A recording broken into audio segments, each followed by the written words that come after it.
I'm really here to talk a little bit about kind of my 30-year journey in automotive, a little bit of what I call EV 101, and then of course the insights that we got from the Charge Across America race, which the New York to LA trip.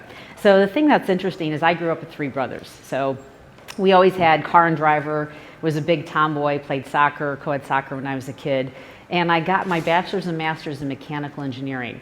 What was really pivotal for me, though, was my senior year. I was completely compelled to get into the solar car. My roommate from the summer, when I interned at Digital Equipment, she did the GM Sun Race. And hearing about that, it just excited me. It resonated with me so much that I knew I had to do it. So that was in 1991. We wanted to change the world. When I think about how the 30 years has flown, it's just pretty incredible. So it was because of that solar car race, and we did 3 races. The big one was the American Tour de Sol race. That actually was in May of 1991, starting in Albany, New York through Plymouth, Massachusetts. That has a lot of stories in and of itself that I won't get into here, but we can talk later on that one. And then to have the Charge Across America race on my 30th anniversary, I just knew it was something that I absolutely had to do. So I'll get a little bit more into the race later, but wanted to kind of ground you about what got me into automotive in the first place. So when I graduated with my master's in mechanical engineering at MIT, I did by interviews, and Ford had interviewed on campus. I decided to hire into engine division, which ironically had the least percent of women of any part of automotive at all. I did their 2-year training program in different rotations, chose cylinder head design engineering because that's really the heart of the car, and that resonated with me. I've worked at several engine plants and such, and they even sent me to Germany for 3 years, which was fantastic. And after my 21 years at Ford, in which I did core engine engineering work, morphed into strategy and planning, then advanced technology. So it was all about the connected autonomous electric.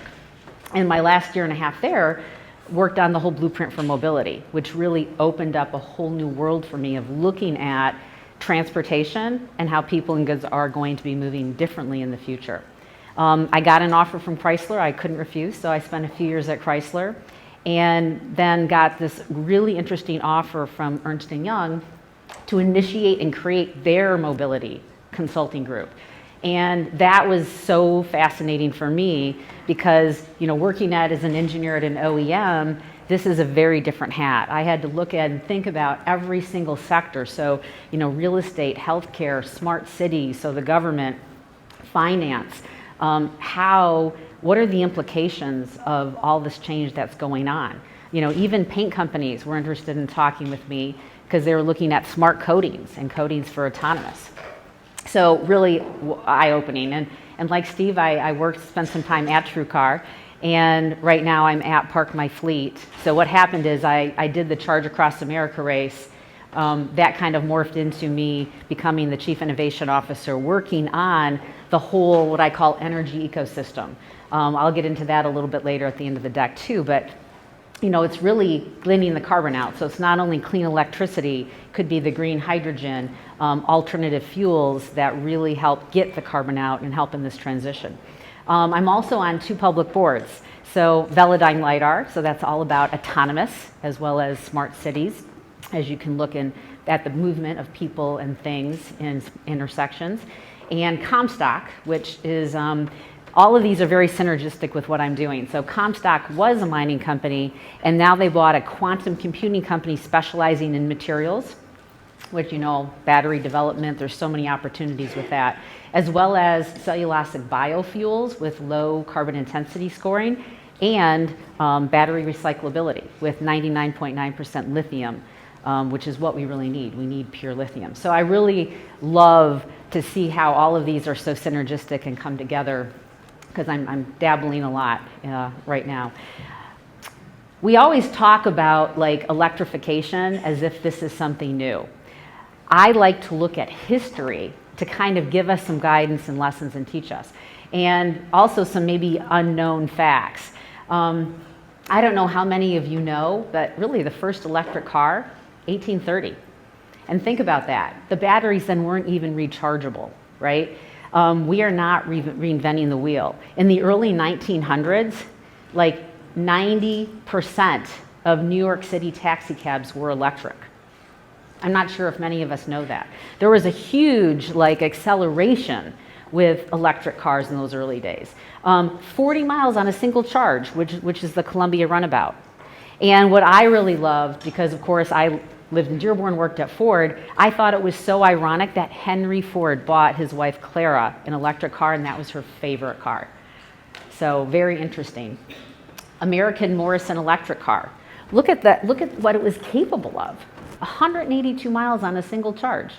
Unreal, right? And the highest speed clocked 120 miles per hour with the Baker torpedo. So there's a lot of historical technology, in a sense, that we are leveraging. What happened then is a turning point for ICE, right? So ICE, there was a couple things. Henry Ford, the electric motor starter got developed, and then Henry Ford created his assembly line with the $5 a day wage. Costs went way down, and it really became accessible for even the workers to buy the vehicles. So there was a pivot point. There was also better roads started coming into play. Just think about it. The horse and carriage could go over dirt roads very easily. Those early cars, the capability, it wasn't like, the Jeep Wrangler that we were talking about with four-wheel drive capability. So roads started coming into play, and, oil in Texas. So there was a lot of factors that started really converging. And I'm going to kind of get into that about why I think we're there now with electric cars versus gasoline or ICE cars. So why now makes sense. We've actually passed that 5% inflection point. So if you look at other technologies, like smartphones and the internet, that's really what's considered the inflection point. So it is going to go up. As Steve said, will it already be 50% by 2030? I have serious doubts too. I mean, the average length of how people hold cars now is 12.2 years. It's been slowly growing. So you have that longer transition. And then, of course, we have material shortages, supply chain issues, chip shortages. So are we actually going to be able to get those volumes back up soon, and how long will that take? Battery cost parity. So the old industry had talked about the $100 per kilowatt hour. So we've already passed that. And, we weren't expected to get there till 2030. So we are already on a steep trajectory. What's happening is there's 7 different technology work streams that are exponential in nature. So what that's doing is, our minds are very linear. That's providing opportunities that, we think 2 years down the road, and we're thinking linearly and not exponentially. And so that's how we're really getting such momentum in these kinds of areas. And Tesla, I remember very clearly, I was working at Ford when Tesla, first started. Everyone was basically saying, oh, they have no idea what they're doing. They're going to fail. Just they'll see, And they've really changed the game. They've changed the rules. So whether you like them or not, they really have made inroads. When you think about their charging infrastructure, their entire system, they were really smart to target the wealthier the wealthier industry, the market, because the costs were very expensive. So trying to get a very low cost electric vehicle, it just wasn't really prime time ready for that.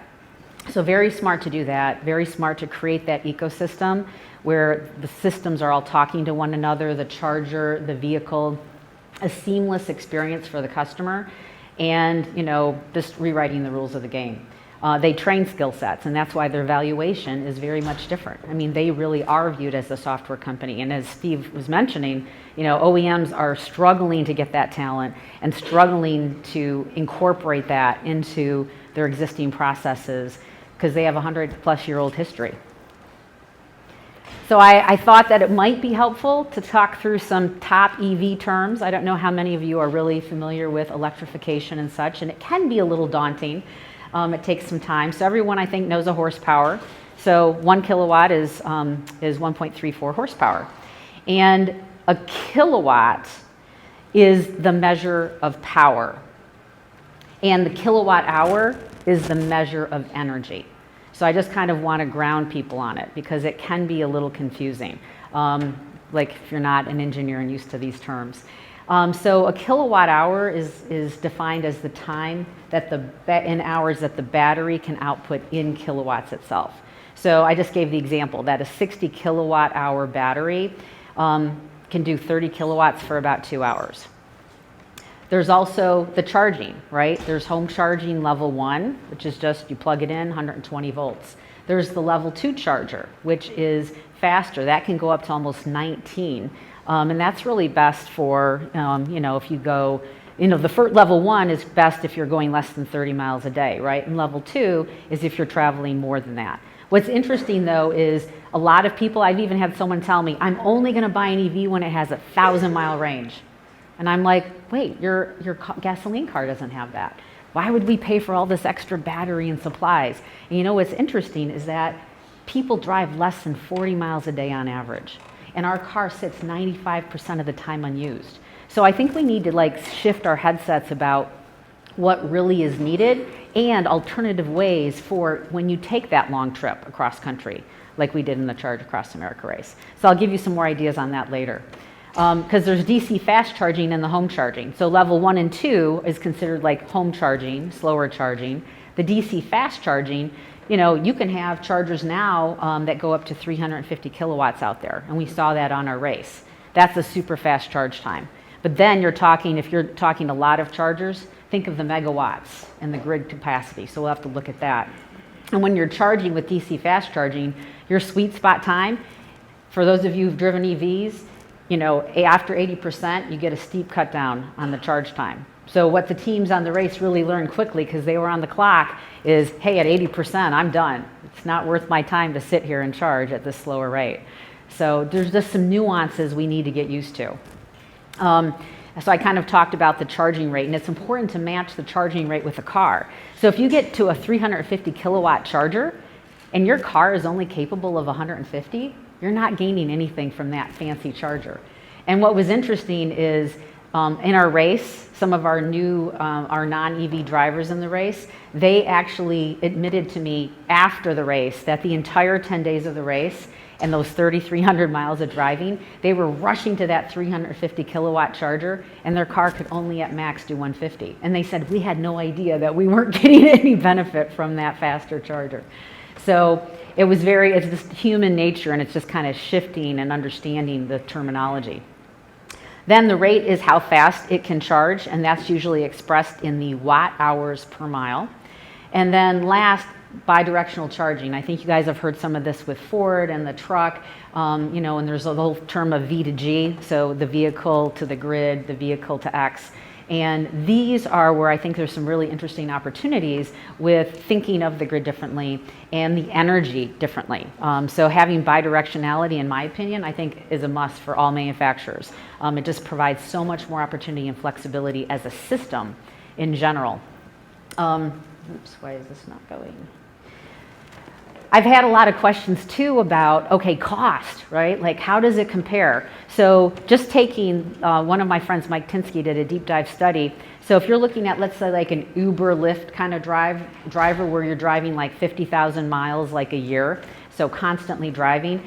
So they did a comparison with a Tesla and a Camry. So if you look at this, basically it is, the first year costs are basically equivalent, but there's differences in the depreciation and stuff like that and the higher gasoline cost. And what also is interesting is they looked at the energy. And so with the energy, if the costs are managed like at home and such like that, it's much lower. So those are those lower, kind of the blue and the gray line at the bottom. So there's been a lot of work and studies about, what are the points? What are those levers that you can use to make the cost lower? And they already are lower. And what's happening is every year the technology gets better, the costs go down, and the cost differential between the ICE running and the EV running starts getting to be a wider gap. So talking a little bit about the Charge Across America race. So it's hard to believe that we kicked off last Halloween, so it's almost the 1-year anniversary. And what a fascinating thing. There were several things that we wanted to do. I wanted to prove to people that it can be done today and really incentivize people, hey, I want to take that same route. We did 3,300 miles over the 10 days plan. I wanted to stop in Detroit because it's my hometown, so we had a big event on November 1st in Detroit. And I made sure that I did the analytics that it was possible, that the whole route was possible, both on the Tesla and the non-Tesla. So we had the 5 teams in the race itself, and I picked 3 of the teams that did not have any EV experience at all. And I wanted some interesting dynamics. So I had 2 sets of teams that had never even met each other. And I had a mother-son team, I had a husband and wife team, I had an EV expert team, and I had an older demographic team and a younger demographic team. And really fascinating. And the thing that was great to see is there was a lot of tension in the beginning. By the end of the 10 days, they called themselves family because they went through a lot together. So as I said, the 3 teams had never driven. I drove kind of as the front lead car, not part of the official race, but I drove the Tesla Model Y. So not only did I want to really show that it was possible today, I wanted to really watch and observe the human behavior and see what the differences were between the Tesla and the non-Tesla infrastructure. Those insights would really help me identify opportunities of where I could see change needed to happen for better mass adoption. And with Park My Fleet, I'm working on fleet transition and how could these insights help me with that fleet transition and to accelerate it. So, as I said, I'll get into some of the details a little bit later on the charging infrastructure side, but from my observations here, we really do need to kind of evolve and change the human behavior. The charging infrastructure, that certainly has opportunities. There's the energy equation that I kind of alluded to, and I'm going to talk about this more on the grid side. The vehicle capabilities and the range. People do have range anxiety. As I said, for the majority of the use cases, it's perfectly fine. But there's also really cool technologies out there that are changing that capability, and I'll get into that as well. The cost of ownership and the new transportation offerings. Steve talked a little bit about all the dabbling they're doing with subscription modeling. That's going to continue to happen. And they're going to try to offer just new transportation offerings and see what would really resonate with people. And this is how I look at it, and I always ask myself this. So what would make people change what they do today? What would make you change your behavior? There's got to be better, right? Whether it's more convenience, lower cost, better technology. I mean, think about the horse and carriage and the gasoline engine. It really almost flipped in like a 10-year period because so many things converged and just got better. So that's what I like to ask myself. So the insights from the race, the human behavior side. So what was really fascinating is to see the learning curve. Day 1, with the teams that had never driven the EV, I literally thought after the first 2 days that those teams were going to be like, okay, I'm out of here. Like this, they were a little stressed, and I didn't want it to only be about time. So I had infused a little bit of the MIT solar car race kind of dynamics where every day they had an option to do an extra credit where was it worth the energy and the time to do that extra credit, to go to that stop. Strategic decision making. I also put telematics on the cars so that they couldn't speed. I would dock points off if they did speeding. If they ran out of charge because they misjudged and had to get a roadside charge, because we had a roadside charger with us there called the EV Pod. So it was basically like a generator running on propane, and it was a 120 kilowatt unit. So we could get a pretty fast charge on the side of the road. So we had that. I docked points off if they needed that. And and at the end of the 10 days, the team that had the most efficient telematics score would get extra points. So I did not want it to be about time because the cars were not created equal. I had Porsche Taycans that could take a 350 kilowatt charge, and then I had like a Mustang Mach-E, an Audi e-tron, a Polestar, an ID4. So all of those very different vehicles. So by the time they hit day 4, that's when I started seeing that pivot point. They really started to love their cars. They really did. And they kind of got into it. They started better understanding the opportunities of using some of the apps like a better route planner, as well as their vehicle systems in general. And after the day 4, I didn't have anyone that ran out of charge. So that was a good thing. I had one car almost and one car did during the race. And they all felt at the end that this was life-changing. So what this really proved to me is that in a relatively short time, by forcing them to go through this process and to drive the car, they really changed and pivoted quickly. So it's kind of just getting over that threshold. Now the propulsion systems, right? This could be confusing, and I'm not going to go through like all the details on some of these slides, and you guys have access to them, but there's lots of terms. So the mild hybrid, that's basically, I think most of you guys have vehicles that do what we call start-stop. So if you're at a traffic stop sign or something like that, and the vehicle motor shuts off completely. So that's basically a 48-volt battery system, and that's what basically a mild hybrid EV is called. Then you have a regular hybrid. So, you know, the Prius and all that stuff. So that's being charged, the battery's being charged and through the regenerative braking, but it does not run on the battery alone. The plug-in electric hybrid, that basically, like, so I actually had a 2016 C-Max plug-in electric hybrid. It had technically a 30-mile range on the battery pack. So every night I just plug it in, charge it up. What I ended up finding though is maybe because I drove a little bit more aggressively, I don't know, but I'd get about 20 miles of range on it in the summer, but in the winter it went down to like 11 or 12.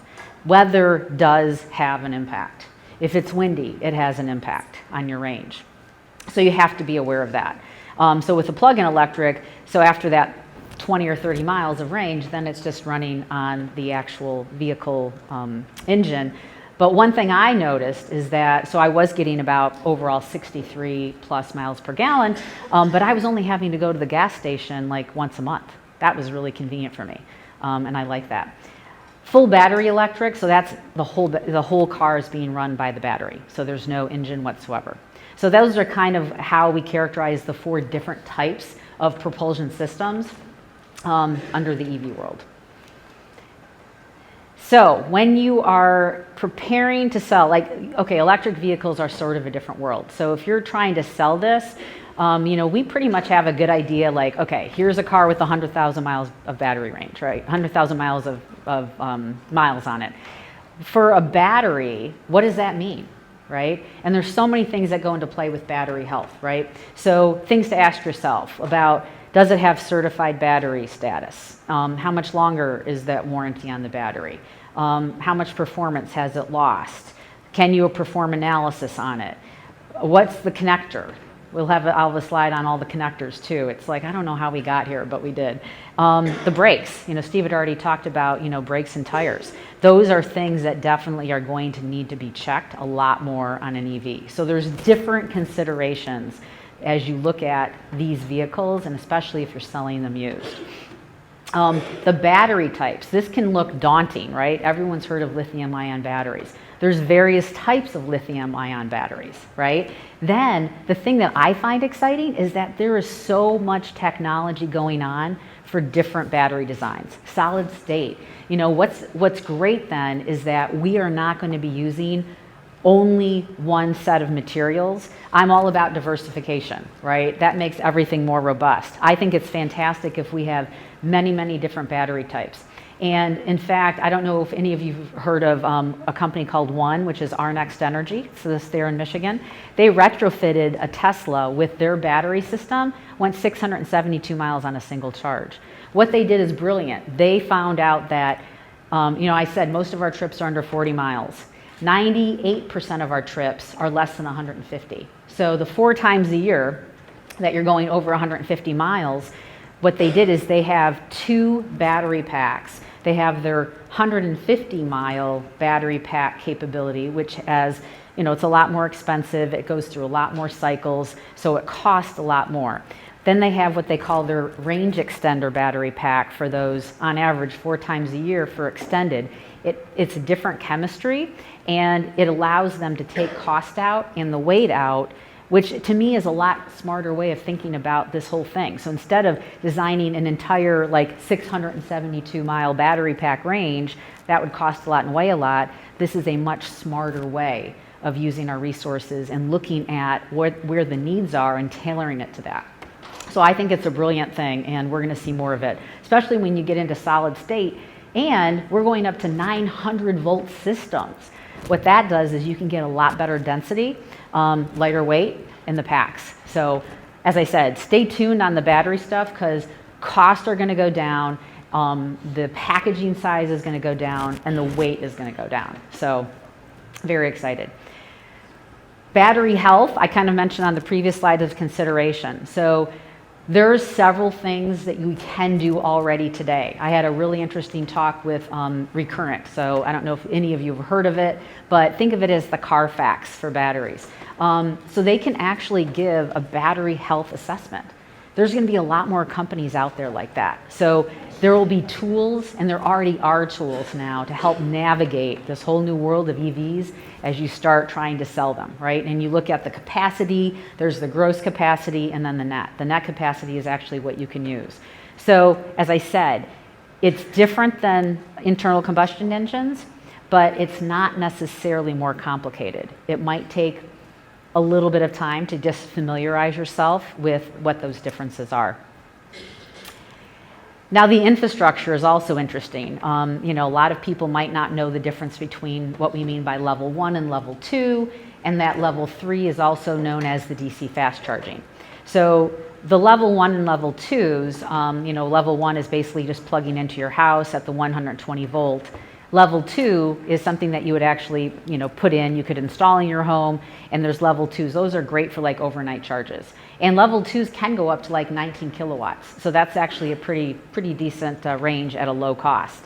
So if you're doing an overnight dwell, perfect for you. But if you're like on the road, like on the race, you need those DC fast chargers, right? And as I said, you can have those up to right now, they're going up to 350 kilowatts. But it's not, you need to make sure you have a car that is a 350 kilowatt car to get that full capability. So knowing what your car is rated is extremely helpful. And as I mentioned about that 80% curve, so this kind of shows you the battery curve, right? So at 80%, you get that significant drop off. That helps protect the battery, so that's why the charging slows. So it really doesn't make sense to do DC fast charging past the 80%. And so it would just take a lot longer. And the area under that curve is that whole time to actually get your charge fill. So what we found out in terms of the charging, so with the race, it was so interesting to observe it. So for me, myself, on the Tesla, I had not a single problem. Not one single problem. I had downloaded all the apps in advance and stuff like that. I was ready to use them. And all I did is I checked on the first day. I just put my destination in the in-vehicle car system, and I just did exactly what it told me to do. It made it so easy. And actually, my problem was when I went to stop to do my first charge, I had to ask the lady next to me, how do I put in the payment? She's like, oh, it's automatic. And I was like, oh, that's so nice. I was getting calls from all the other drivers. They were having trouble getting their like charging to work with the credit card and just the system in general. It was not as easy for them. They also, by stress testing the system, I had those 5 cars on the clock going the same route. I didn't tell them exactly which way to go. I just gave them the end destination, but they pretty much followed relatively a similar path because that's where the charging infrastructure was. So what was interesting is that they had so many problems.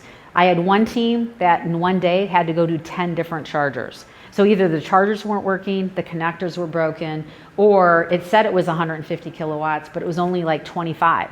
And they're like, well, this is going to take me forever. I need to, find a 150 kilowatt one. So it was interesting. And I had even called some of the charging providers along the route to make sure that they knew we were coming. But there needs to be improvement on that reliability and the maintenance. When they would call, when our drivers would call them, they said, oh, well, we might get to that in a week or two to fix. So not good enough for mass adoption. So we have to prove that. And then the charger connectors. So how did we get to all these charger connectors? This is the charger connector types. If any of you guys, do you guys know this? There's the AC ones, there's the DC ones. I was like, wow, we have one gasoline nozzle for all OEMs. How did we get here? I don't know. And then they just announced this megawatt one. Look at that megawatt one. Look at that thing. So that's going to be out in 2024 for the big trucks, right? Class 8 trucks. So I'm also very happy about seeing the announcement with Tesla and their infrastructure opening up. It'll be interesting to see what happens. One thing, though, that I experienced firsthand is I even had a place in Kansas where 3 of the vehicles had a software fault and they had to be completely rebooted, the vehicle itself. So I looked at it as there's clearly a system effect. Like by having so many different chargers on the non-Tesla infrastructure with so many different OEMs with different internal softwares, there's like I call it the software disconnect at times. So that's what I think is so nice about Tesla. So it'll be interesting to see when the Tesla infrastructure opens up, kind of what happens there. I look at this as another area for opportunity of improvement. And that's why actually wireless charging is a really cool thing for me. It's not quite ready yet. It's at lower kilowatt speeds, like around 15. But like companies like Witricity was one of the first. They're using magnetic resonance to charge. So how cool is that, right? And if like it can be actually in roads, and they're doing a 1 mile track in Detroit with wireless charging. And so in 1 mile, it's going to charge your battery like an additional 1.3 miles. So how cool is it if we're driving along the highway and we don't ever have to charge our car, right? And if you have autonomous cars, it just autonomously parks up to a charging pad and wirelessly charges. So that's why when I see this, I'm like, wow, we've got to make this wireless charging work for us. Much easier. Just to give you an idea too, you know, stats and facts, like the majority, level 1 and 2 is really the majority of the charging. So basically it's about 20% level 3, but it is growing. And of course the new government bills, it's going to grow, and so that dynamic is going to change. So that's like a heat map right there of, you know, where you can see the charging, the DC fast charging in the US. And this purpose of this slide is just to let you know that it is not a one size fits all. Not everything has to be DC fast charging, and it shouldn't be, right? Let's look at what the dwell times are and the needs are, like for people, and like what they really need to have. So like for fleets, actually at a depot, if you're doing like lots of things during the day, but you're completely sitting all night long, a level 2 might be all you really need to know. You have an 8-hour dwell time, great. Let me do this as inexpensively as possible and get that through. So there's just considerations to look into. And we always hear, you know, oh yeah, the grid's gonna blow, grid can't handle it. I've heard that so many times in my career, and think about how many times the internet was gonna blow when we went from text to picture to streaming. And when I was at Digital Equipment as an intern, they were building a 5.25 inch disk drive that was 1 gigabyte. And they truly thought they were maxing out technology. So what is proven to me is we always figure this out. What I'm excited about is that think about each car, each electric car, it has a battery. Like this could be, let's think of this differently. If we have bidirectional charging, every battery could be in a sense its own microgrid, right? And we can have our own sustainable microgrids in various communities that are separate from the grid. So you don't necessarily have to get the grid to go out to, let's say, all these charging depots.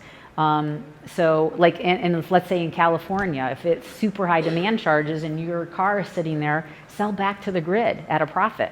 Charge up at night when the prices drop, right? That can help equalize kind of those energy surges in the summer. So I look at this whole thing as the grid itself right now can handle it up to a certain extent. It can't handle like huge megawatts of charging all over the place.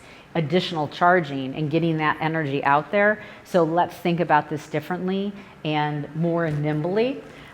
This kind of gives you a little bit of an insight about, like, so as the dealers, like as you're looking to have to convert, right? Here's the energy, right? You have your transformer, you have all these different things, you have to get your charging units, you have the requirements, you know, your payment systems and stuff, then you have these soft costs.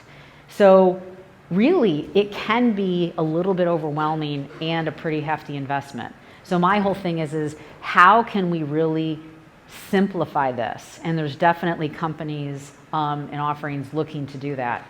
And I'm jumping ahead. I'll get into that no more. So I was actually really lucky. When I ended up meeting with Jim Seavitt from Village Ford. It's just a half a mile from my house there in Dearborn. And I had bought my very first car from him in 1992, and my son just bought a Maverick there in January. So, you know, understanding and talking with him and his team firsthand about these implications that Steve showed. They have 3 choices, right, as a Ford dealer, 3 choices of what they're going to do with EVs, or are they going to be ICE only? How do you really do these investments at the lowest possible cost? So he was telling me that he wasn't using DTE Energy, which is our local energy, and that DTE Energy was going to charge him a whole bunch to get this transformer and get this and that. And what's interesting is he already had a whole roof of one of his facilities with solar, but he didn't have a battery storage system, and so he wasn't even using all the energy he was capturing. And he was really concerned about all these costs and the location of where he puts the public one, and there's a lot to really go through. And so what does he need to do to evolve? What do you dealers need to do to evolve your business? Because when I think of like what happened with Uber and the taxis, the taxis didn't do anything for many, many years. And look what happened with that whole dynamic and the changes that happened so fast. So I see so many opportunities for dealerships, and Steve talked about some of them as well, but you need to be thoughtful in thinking about it, because what happened 10 years ago is not going to still work 10 years in the future. And so I think we can really adapt to that. And one of the things, as I said, I'm working on is what I call a full service energy ecosystem.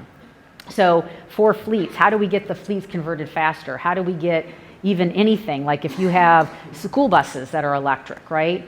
They navigating this whole ecosystem, and that graph I showed before, like this looks a little complicated, right? So by having a complete on-site renewable power generation, I'm looking at getting the greenest energy at the lowest cost. How does that look like? How do I have the storage of that energy?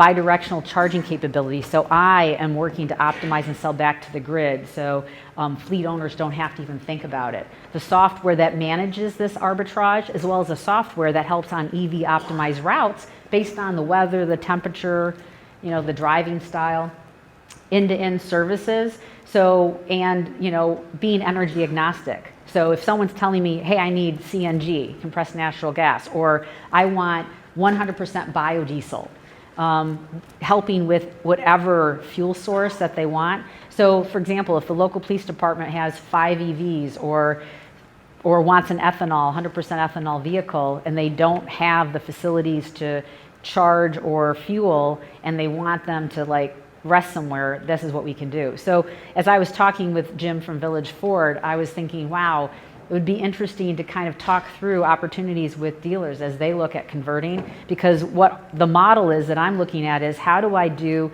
the energy and the CapEx expense, put it into the energy cost to minimize CapEx for everyone else. So I just think that there's a lot of interesting opportunities. And what's coming, right? There's a lot of things coming. Steve touched about some of them, but think about it. 500 kilowatt charging, right? What about having swappable battery packs? Like you could have a battery pack in your car, so in your frunk of your vehicle, as they say it, for additional range and kind of really quick refuel. Talking about having advanced driver assistance features where, let's say, you can summon your car up to you, you can auto park your car. Solid state liquid cooled battery packs, right? And as I talked about too, the wireless charging, like magnetic resonance and stuff like that. How customizable entertainment, a lot more of the software features to make it really more uniquely you. So anyway, there's a lot of things coming when you look at autonomous, connected, and electric. And I look at the future as quite exciting.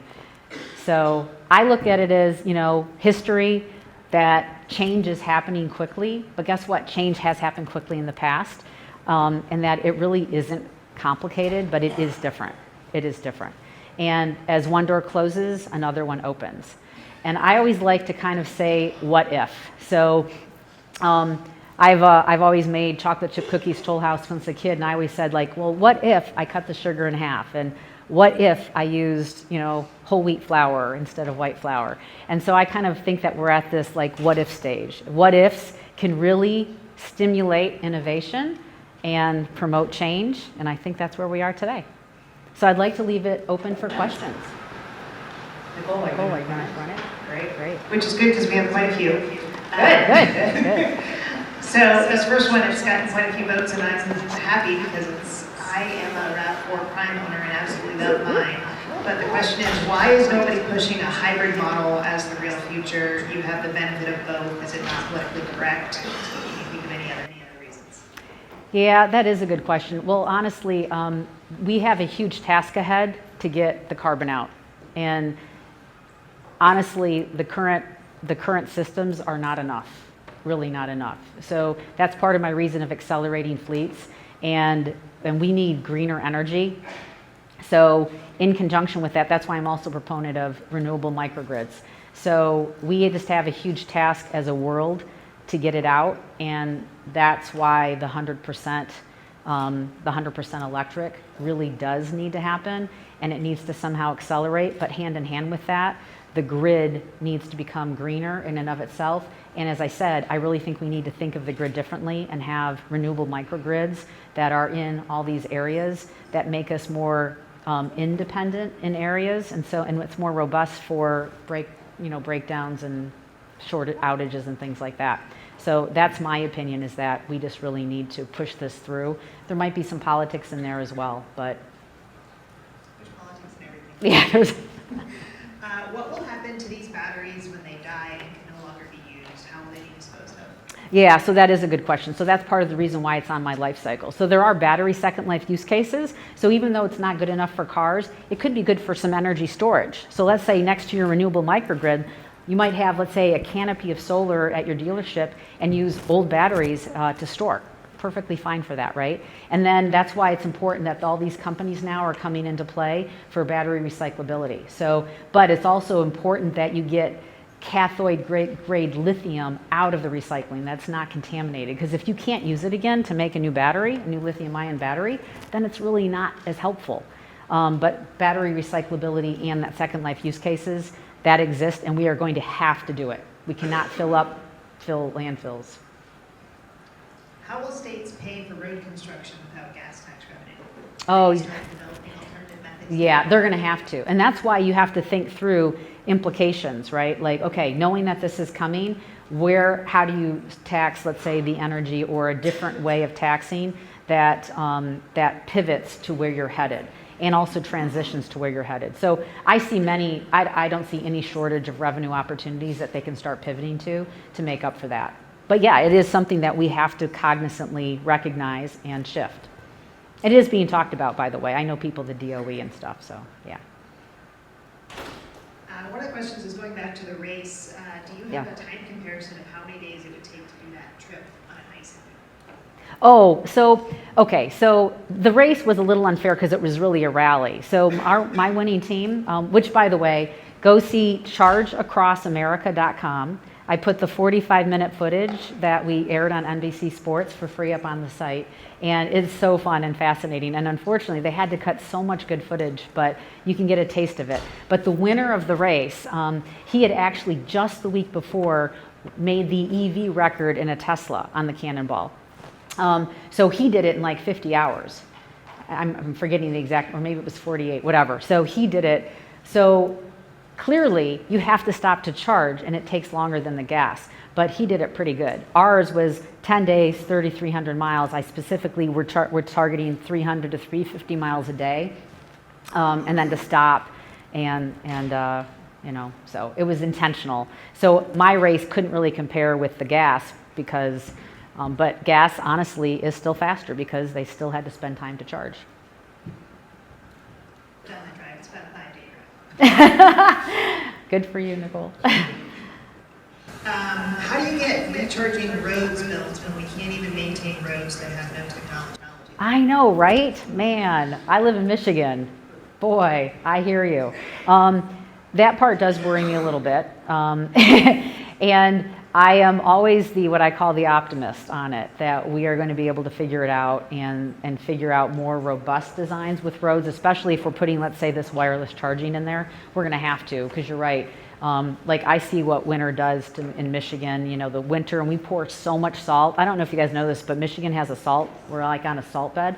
So they just dump all this salt on, and by the time you hit spring, the roads are destroyed. And so anyway, it's horrible. So yeah, that is a very good question. As I said, I'm an optimist that we will figure it out, but it certainly is a problem that we need to address.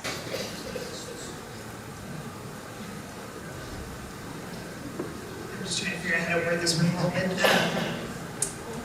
Can you really be net zero carbon with what it takes to produce EVs?